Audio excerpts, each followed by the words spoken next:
खरं म्हणजे आज बोलणं कुठून सुरू करावं असा एक प्रश्न माझ्या मनात निर्माण झालाय।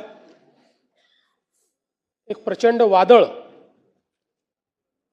मनामध्ये तयार झालेलं आहे। कारण आज सभागृहामध्ये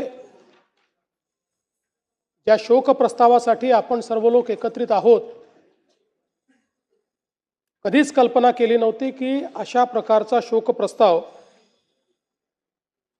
हा आपल्याला या ठिकाणी त्याच्यावर व्यक्त व्हावं लागेल। खरं म्हणजे सहज बाजूला नजर गेली तर नेहमीच खुर्चीत दादा असायचे आणि सभागृहामध्ये तर सुरुवातीपासून तर रात्री उशिरापर्यंत कितीही काळ सभागृह चाललं तरी आपल्या जागी बसलेले दादा हे आपल्याला या ठिकाणी पाहायला मिळायचे। आज दुर्दैवाने ते आपल्यामध्ये नाहीत, याची निश्चितपणे खंत आहे।